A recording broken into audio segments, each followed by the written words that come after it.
Hi everyone, welcome back to Intercultural Competence and Communication for another week. Uh, I'm slowly starting to get used to talking to a computer screen for an hour.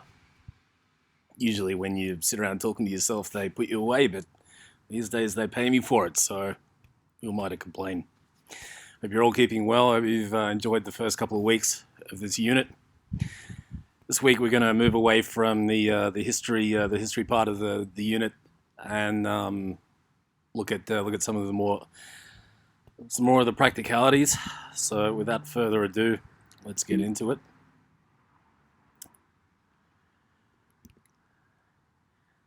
So we're going to work on a general overview of intercultural competency today. This will encompass the lecture today and next week, and following on from those two, we'll get into some more. We'll get into the nuts and bolts of intercultural communication, but this is a transition lecture from the sort of the heady history and the politics and psychology into the sort of the practicalities. So just to recap from last week, we looked at cultural hegemony, which we discussed as the imposition of ruling class worldviews as the accepted cultural norm. It's fair to add that culturally hegemonic concepts are also tend to be supremacist ones. They book no little competition or opposition.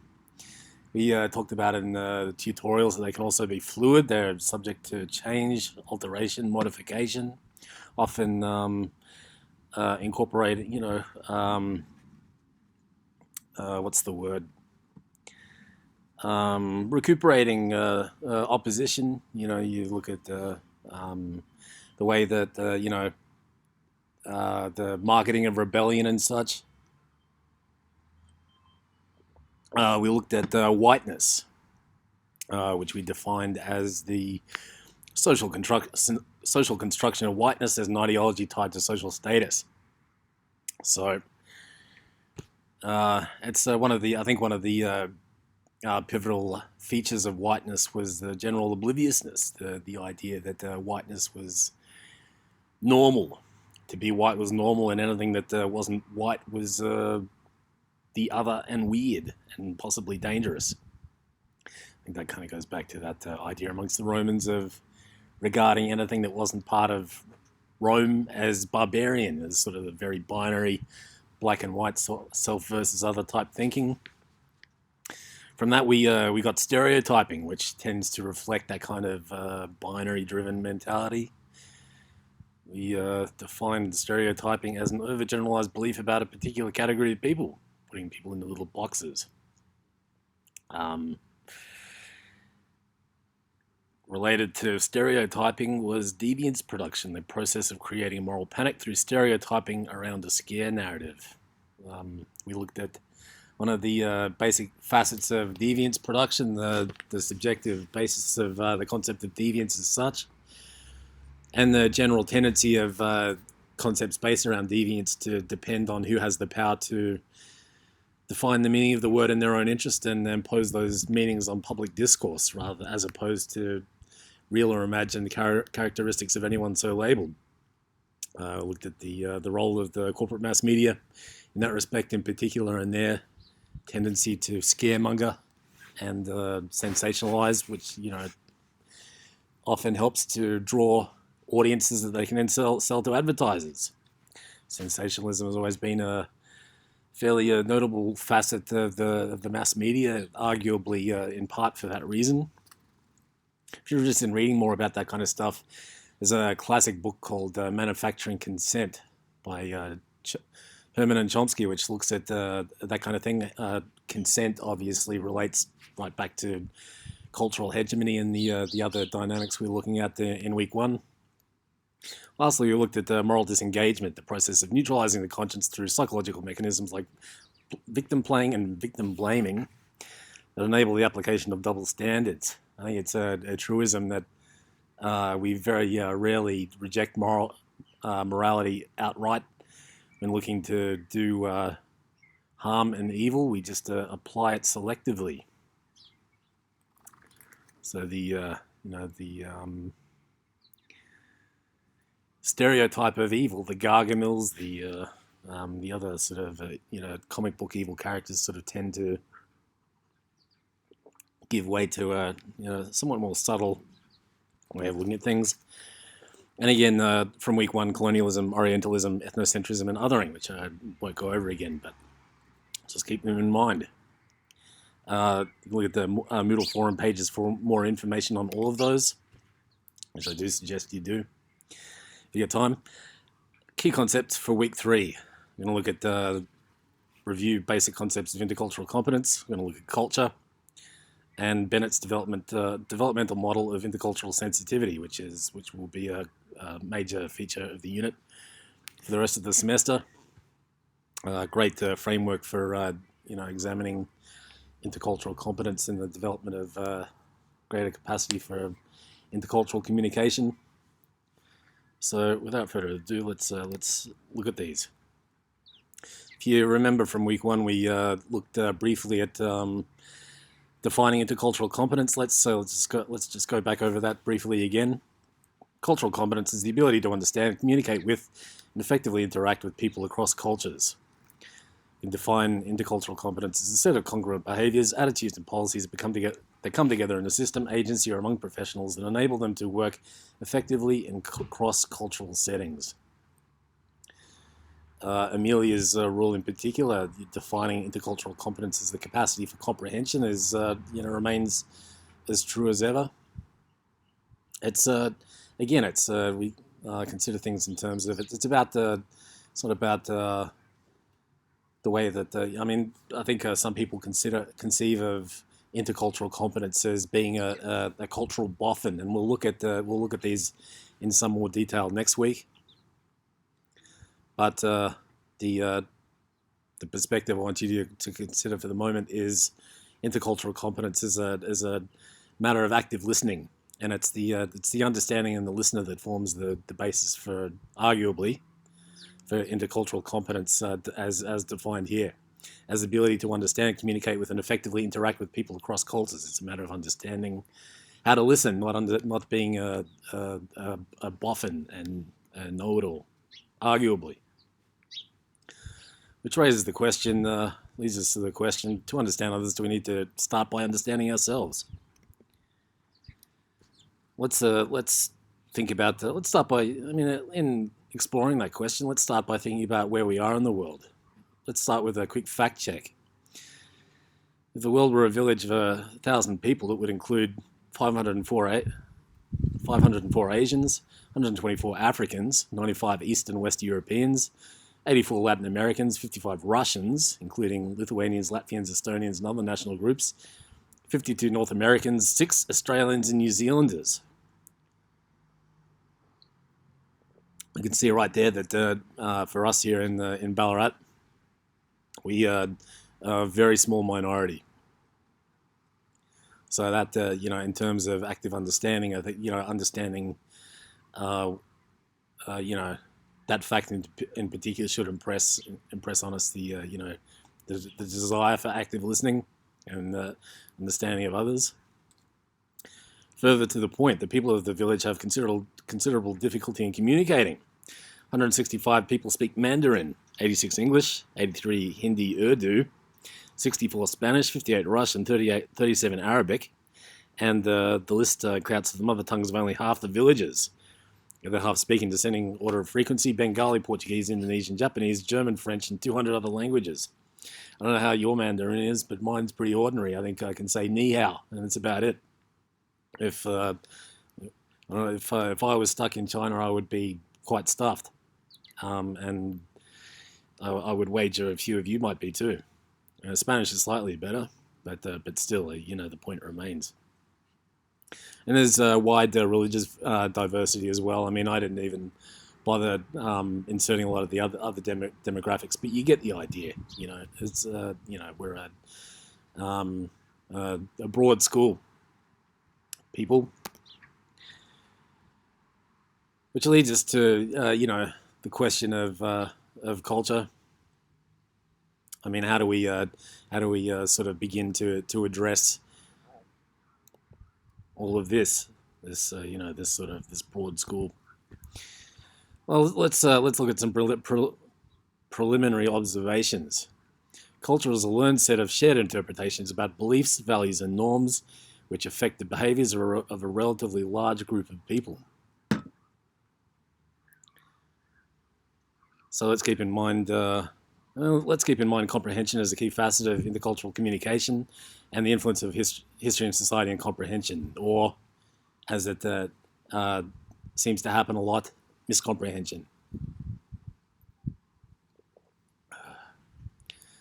So, I mean, the key words here are interpretations and comprehension. I mean, a lot of, we all have as we looked at in week one, we all have a subjectivity. We all have a subjective way of looking at the world. Our experiences, the baggage, historical baggage we inherit culturally, tends to inform our worldview to a great extent,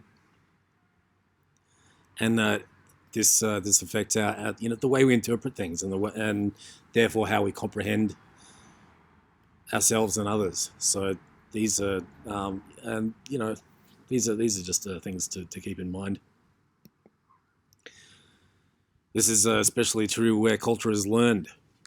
Humans are not born with a genetic imprint of a particular culture. We learn about our culture through interactions with parents, other family members, friends, and other assorted members of the same culture. This is how we learn to interpret and comprehend in subjective and particular ways. So this, which leads us to the question: what sort of lessons do we learn about our culture our own culture as we grow up? Here's a few great examples to consider. On the right, we have a toddler, an infant who doesn't look like more than 3 or 4 years old, dressed up in a KKK outfit. But what's the kid doing? The kid's talking to a black state trooper.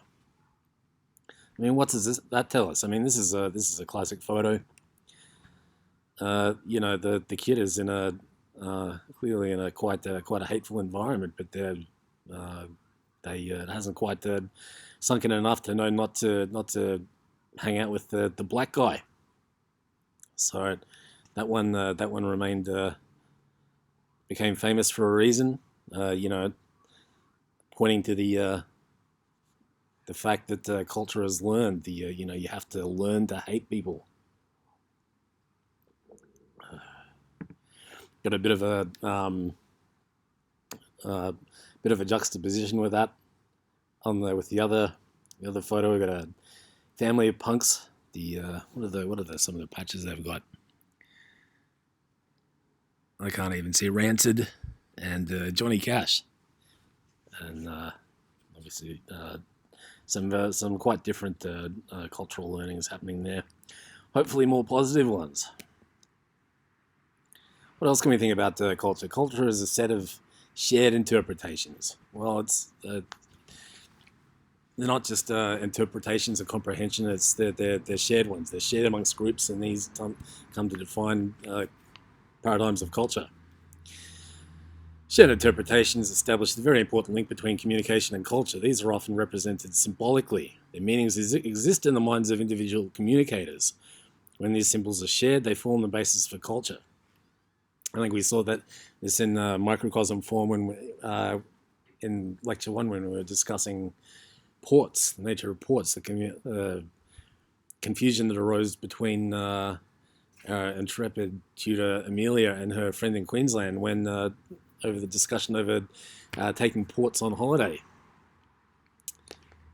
Amelia was wanting to know why she wanted to take fortified wine when she could buy it at the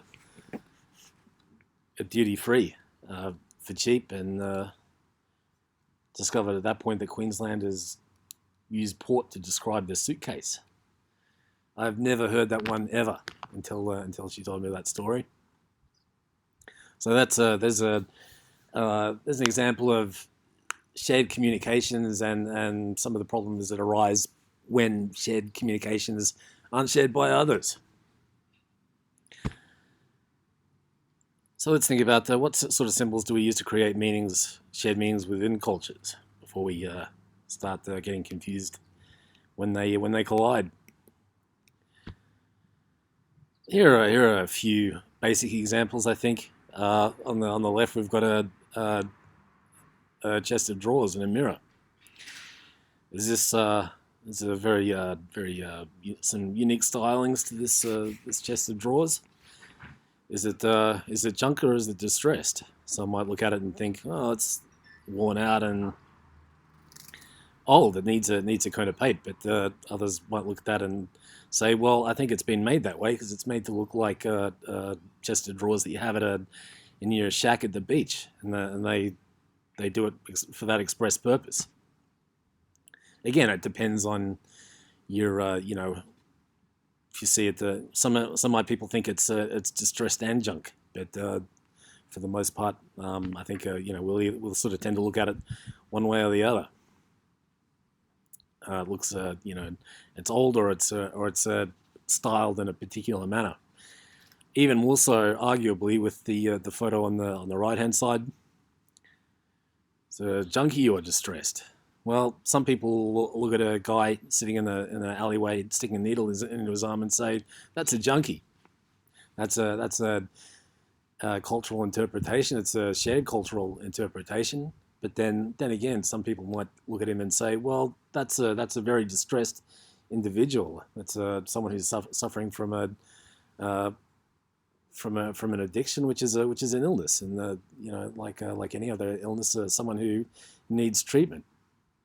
I think we often tend to apply our particular interpretations based on lessons we learn about our culture through interactions with parents, other family members, friends, and other assorted members of the same culture, which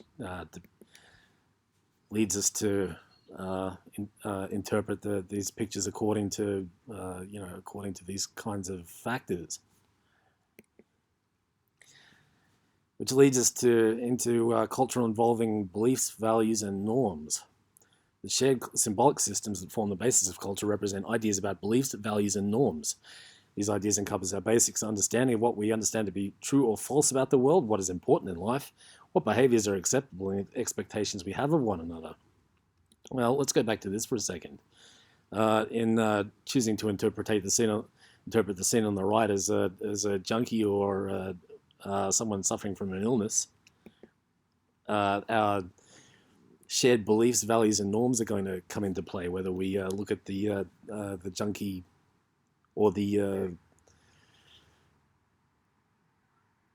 addict suffering from mental illness compassionately, or whether we look at them judgmentally. A lot of the time, it's easy just to say, "Oh, junkie," because we do live in a culture that sort of tends to judge a lot faster than it tries to understand, but we also have the capacity to think differently and try to apply sort of more thoughtful and mindful attitudes. And this is arguably part of why we're here in this unit. These the shared beliefs, values, and norms that form culture are many and varied. Here's a few particular examples. We've got some notable ones up the top. On the right, we've got the shared beliefs, values, and norms about how we live our lives. We've got the family in the house, providing comfort and security, and a home. A sanctuary for shared growth and enjoyment of life and joy. If you can afford the mortgage repayments, of course. On the left, we've got the example of union culture. We've got the beliefs in solidarity, in defending rights and advancing interests, the values of equality and social justice, and norms of being treated equally, I think, and standing up for yourself and standing up for others. Standing in front of freedom as a principle to defend for everyone instead of hiding behind it like a coward. So that's these are a few different examples. We've got the football. We've got some very definite beliefs about the value of sporting behaviour and that kind of thing. Religion, very definite beliefs, values, and norms. In the case of Christianity, do unto others as you would have they do unto you. Love thy enemy, all that kind of thing. And in the case of we've got some punks down the bottom, very shared beliefs, values, and norms. Obviously, feel very devoted to leather jackets and spiky hair and sticking it to the man. So very many different ways of approaching adoption of beliefs, values, and norms. And culture, importantly, culture affects behaviour. I mean, it's not a sort of an abstract exercise interpretation. It's got very practical consequences. The shared interpretations that characterise a culture give people guidelines about what things mean, what are important, and what should or should not be done. Cultural differences are evident in the varying ways in which people conduct their daily activities as people perform their cultures. So this leads us to the question, what belief systems do we see in our immediate world? Well, let's have a think about that.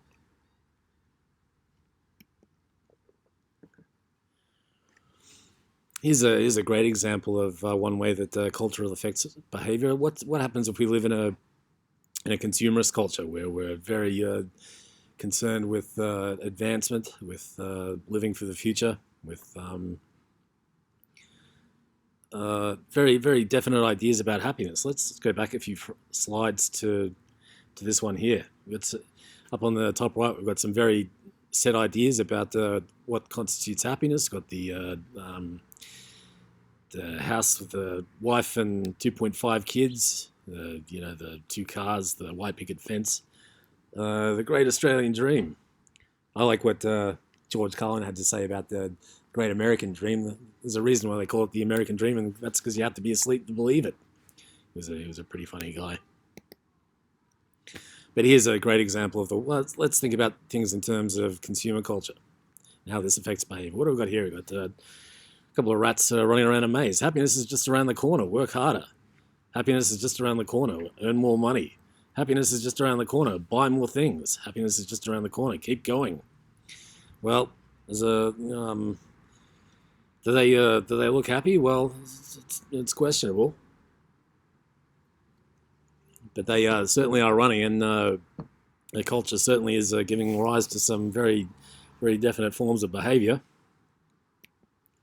Here's another similar example. This comes courtesy of the film They Live, which is a great comedy and satire. I fully recommend it. The premise of They Live is that I think it's been a while since I've seen it, to be honest, but that society is being controlled by zombies who can only be seen by wearing special glasses. And when you put these glasses on, all the regular ads appear thus. So you got to consume, no thought, obey, submit, sleep 8 hours, watch TV, buy, no thought, eat and drink, obey and conform, marry and reproduce.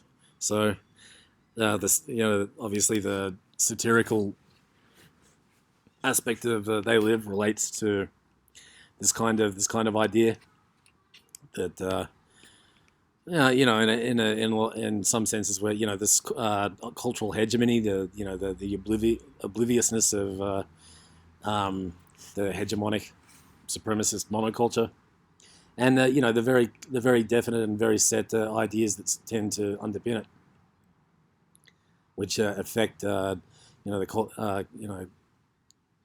and the associated culture and norms, ideals, and beliefs which affect behavior in very particular ways. Again, we've got a similar kind of culture jamming concept on the right-hand side with the McDonald's, Heineken, BMW, and what is it, DHL? Ideas, sort of logos being kind of culture jammed to present similar kind of observations, which begs the question: is culture always a positive influence? Is a great quote from Veronica Tugaleva, stating our culture has bred consumers and addicts. We eat too much, buy too much. We set ourselves on the fruitless mission of filling the gaping hole within us with more material things. Blindly, we consume more and more, believing we are hungry for more food, status, or money. Yet really, we are hungry for connection.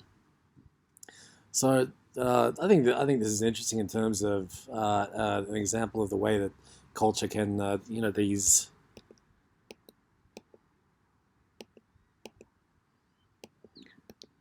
beliefs, values, and norms, shared interpretations, shared symbols, so the shared dollar symbol in this example affects our behavior in particular ways. These shared interpretations, the guidelines about what things mean, what is important, and what should or should not be done. And I would find this very striking examples here. There's a great French philosopher called Jean Baudrillard. Baudrillard or something like that. I'm not quite entirely sure how you pronounce his name, but he has a great book he wrote once called The System of Objects, which talks about consumer culture in terms of throwing endless torrents of commodities into the bottomless pit of our alienation. These are very definite cultural behaviors, but also ones that are quite harmful too. Veronica Tugaleva is talking about it in terms of addiction.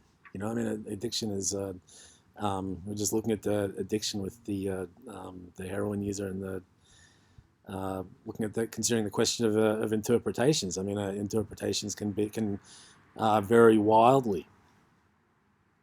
So culture can often be a positive influence, but is it always? I think that's quite debatable. So it's something to keep in mind as we progress. Which leads us at this point into the main thrust of the lecture today, which is Bennett's developmental model of intercultural sensitivity. This is going to be the basis of your assessment task for the 6 short research tasks that you'll do online and put into Moodle. But it's also a great framework for applying a lot of the insights that we've developed so far, the historical background and some of the ideas we've just been looking at about culture, and sort of applying them to understanding the nature of intercultural competency and how to go about developing it. This is why we're here, is it not? So we can it's all well and good to talk about the nature of things, but we need to come down to practicalities. And it seems to me that Bennett has really kind of given us a great framework to do this with in the DMIS. So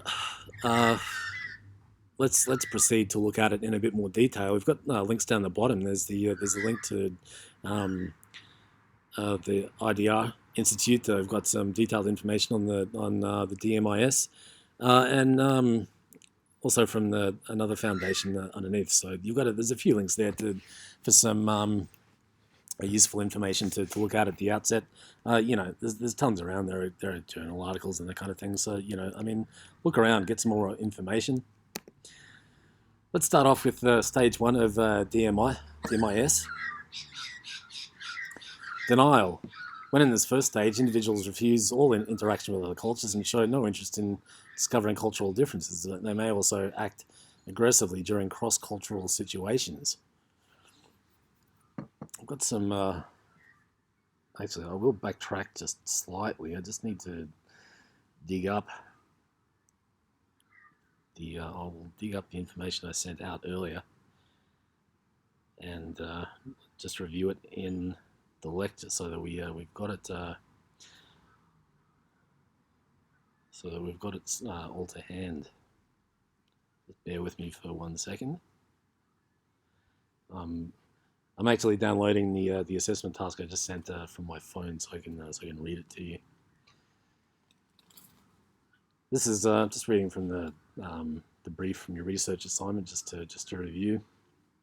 Organized into, let's go back a little bit. organized into 6 stages of increasing sensitivity to difference.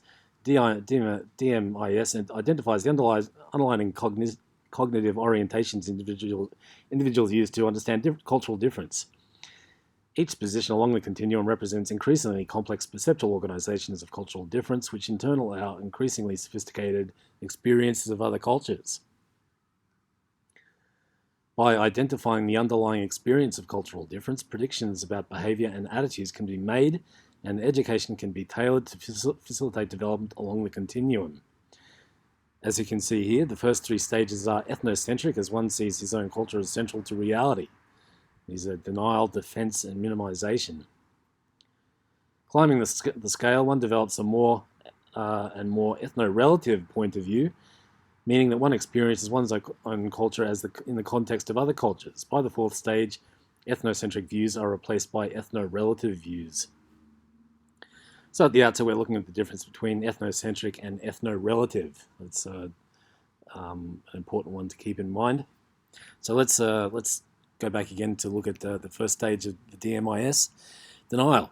When in this first stage, individuals refuse all interaction with other cultures and show no interest in discovering cultural differences. They may also act aggressively during cross-cultural situations. So what practical examples of stage 1 intercultural sensitivity can you think of? Let's think about it for 1 second. If we think about it, there are many and varied. If we think about what kind of cultural differences are there? Differences by nationality, even sort of within nations, class, gender, ethnicity, including the dominant white one, of course, abilities, sexuality, whether you're neurotypical or not, I think is another one. They're practical, as much as there are differences between people, really. What kind of if you subscribe to some kind of culture, if you're into a particular sport, they're almost practically endless in some ways. But what kind of, in terms of intercultural sensitivity, let's look at a couple of examples of this first stage of denial. Well, these are quite obvious in some ways.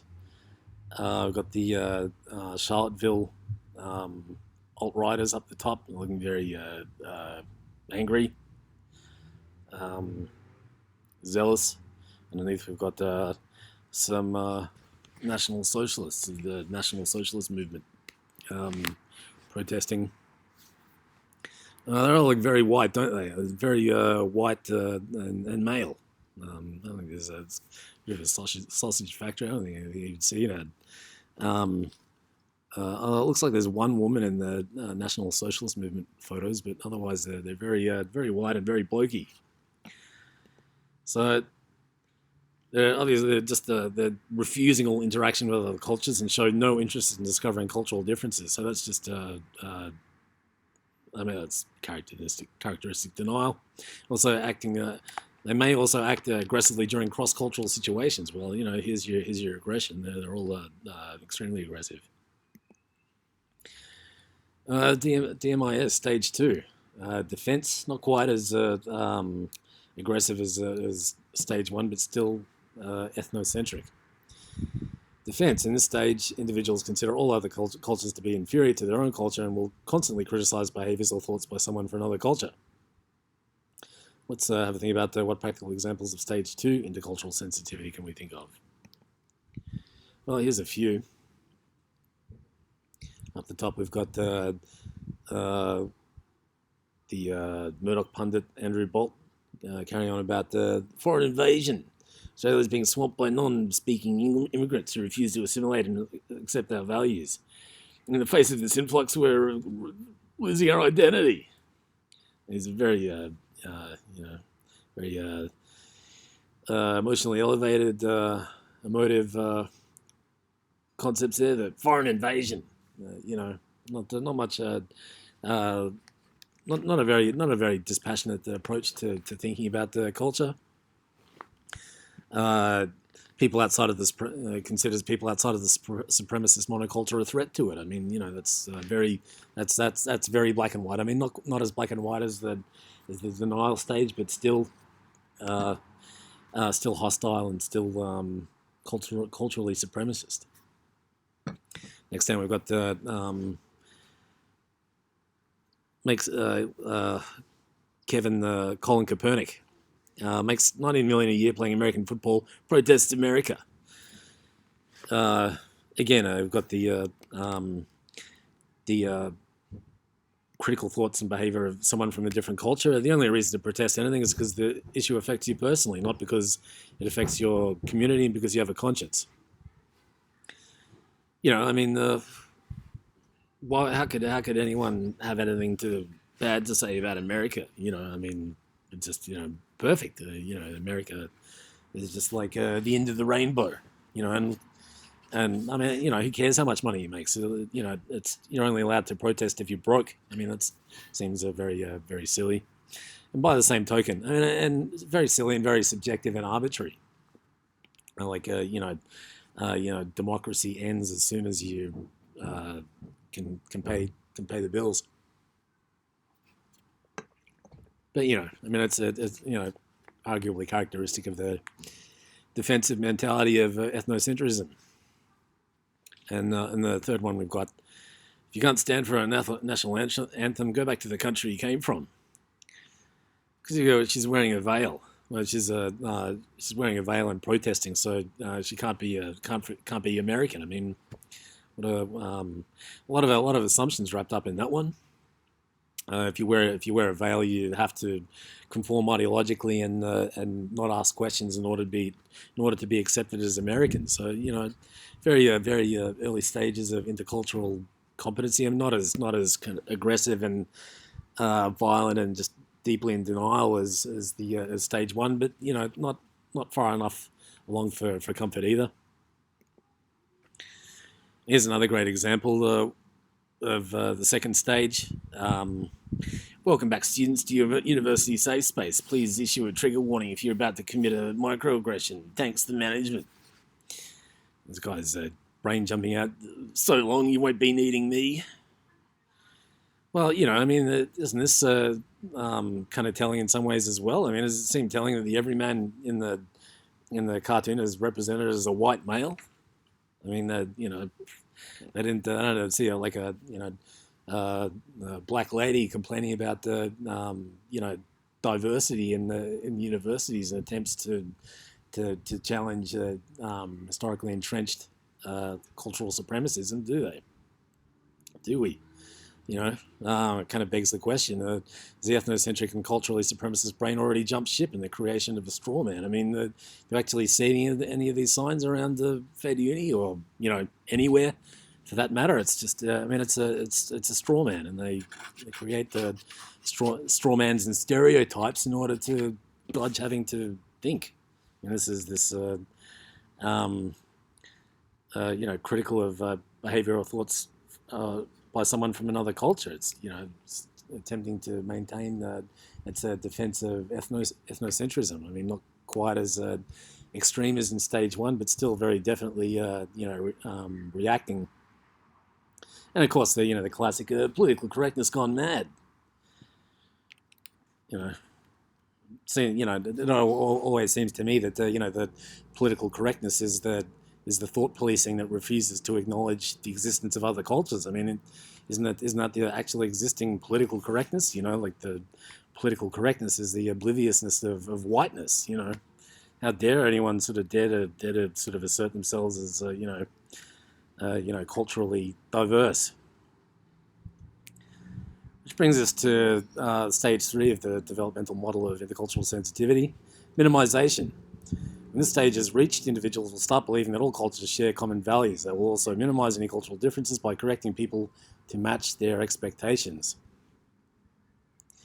So we're not there. We've kind of moved beyond putting other cultures down and trying to being critical of people for existing.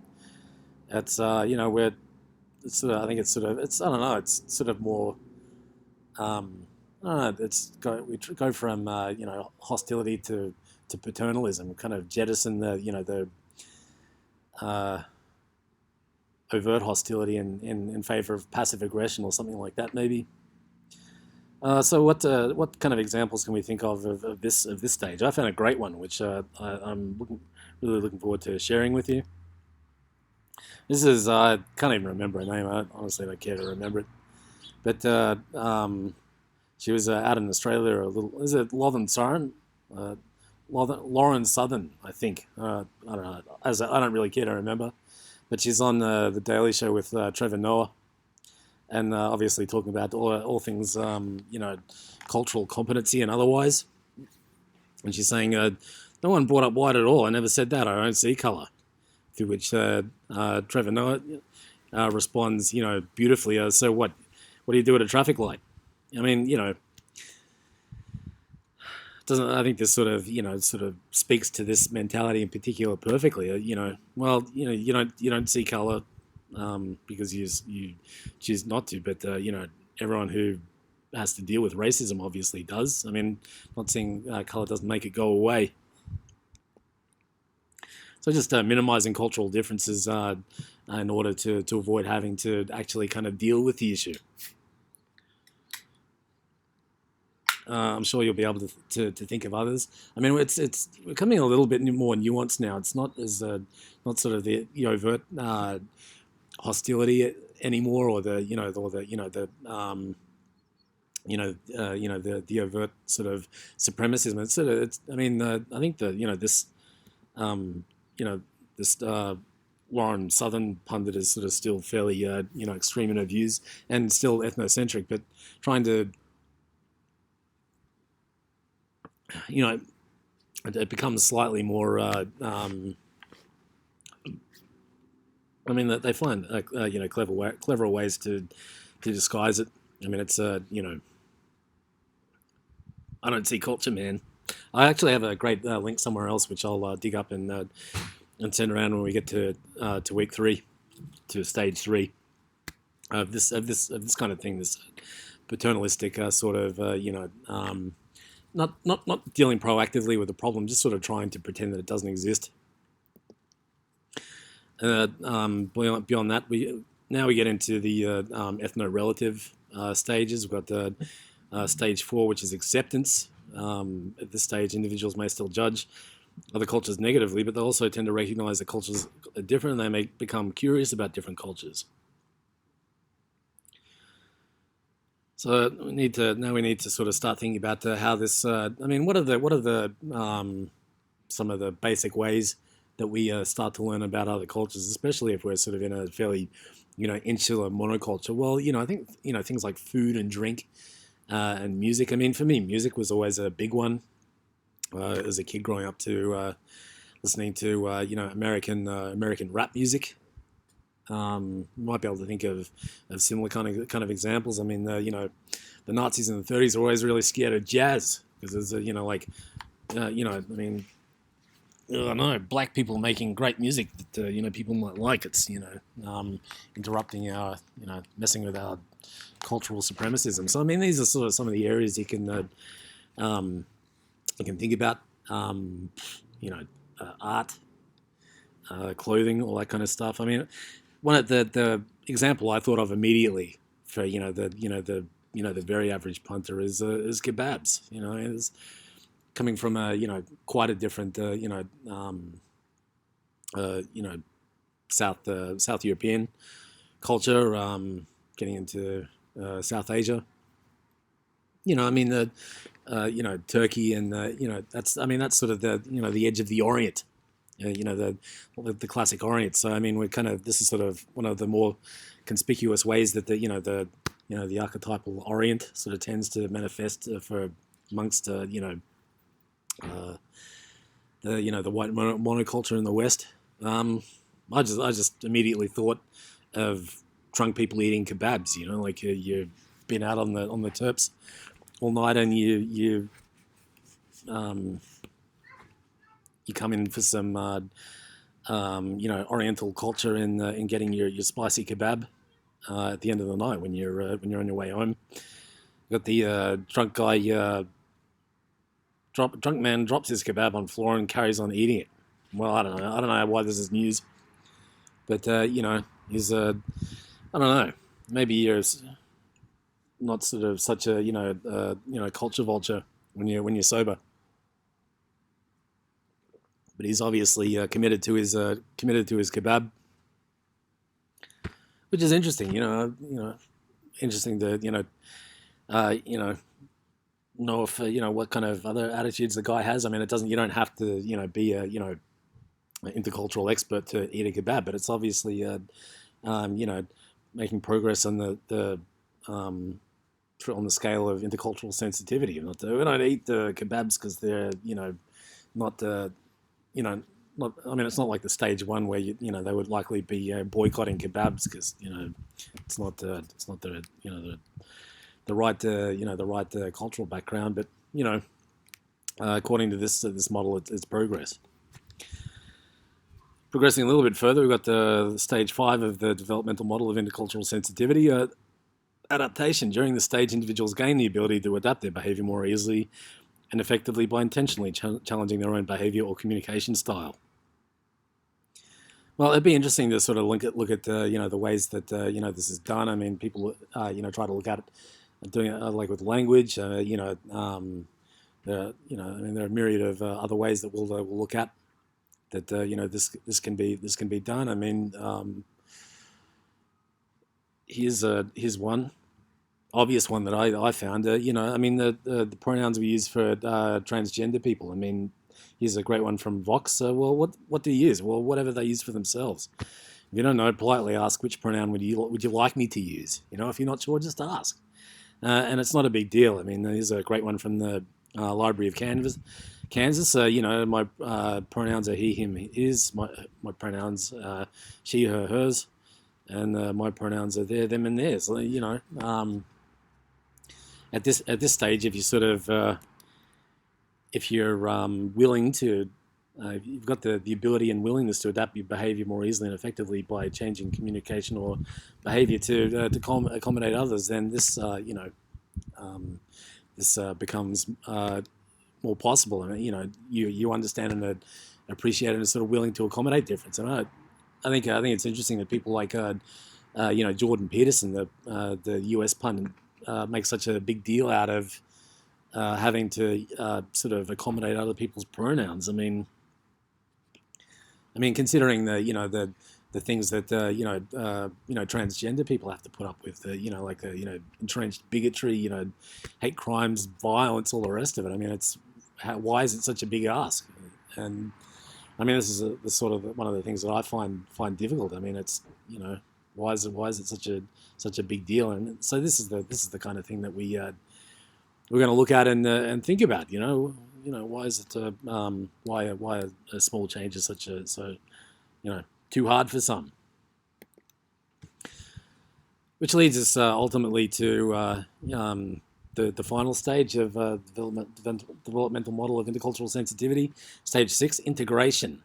Stage tends only to be achieved by long-term expatriates living and working abroad or global nomads. In this stage, individuals instinctively change their behavior and communication style when interacting with other cultures. Well, I don't know. I mean, global nomads. I don't know about you. I don't know that many global nomads, and being a global nomad would require a lot of money to travel, especially from around here. Maybe that's part of our problem, but I think let's focus on individuals instinctively changing their behavior and communication style with interacting with other cultures. I mean, if for no other reason than for what we've already looked at in terms of culture not being limited to nationalities. I mean, we interact with different cultures every minute of every day in one form or another. So just maybe we can think about it more in terms of this kind of thing. Changing behavior and communication style when interacting with other cultures. Just sort of being mindful of where you are and who you're talking to and who your audience is. What practical examples of stage 6 intercultural sensitivity can you think of? Well, here's a great one I found. I mean, this fits in with Bennett's concept of the global nomad. Extraordinary Tale of William Buckley. This is actually a movie which was available on the university, one the archives. I've posted it in the forum for week 3, so check it out. William Buckley, 1780, 30th of January 1856, it was an English convict who was transported to Australia, escaped, was given up for dead, and lived in an Aboriginal community for many years. Hence the saying, Buckley's chance and none. For the next 32 years, he continued to live amongst the Warrathong, well, I hope I'm pronouncing that right, continued to live amongst the Wathaurong people in the Bellarine Peninsula, being treated with great affection and respect. By virtue of his age and peaceful ways, Buckley became a Ngurungator. No, I'm not pronouncing that right. Person of considerable respect amongst his people, and his voice was influential in deciding matters of war and peace. So obviously integrated himself into the local culture, and not instead of going around telling them all to assimilate into European society. 1836, after having to return to the European settlements, Buckley was given the position of interpreter to the natives, the indigenous people, and as a guide for Captain Foster Fynes, amongst others. His knowledge of the Aboriginal language is put to good use. That's the Wikipedia page. There's a perfect example. I mean, I don't think we all need to run off and join a tribe or anything like that, but it's the example is there. Maybe we can do a Buckley in our daily lives, and kind of adopt a similar sort of approaches to diversity, and being accommodating to the wide variety of cultures and perspectives that are available to us. Thought of another example when I was preparing these slides, which probably not quite as serious as Buckley, but I still thought it was inspiring in its own way. Maybe we'll consider this one kind of more of a proactive mode. Indiana Jones is sort of understood as an archaeologist with a broad cultural understanding. He's pictured here in somewhere in the what's now the Middle East, battling the Nazis as he pursues cultural understandings of the Last Crusade. I had a laugh, so I hope you do too. So with that, those 6 stages of the developmental model of intercultural sensitivity in mind, here are the readings for this week. We've got a reading from Bennett, which goes into the DMIS in a bit more detail, so please do check that out.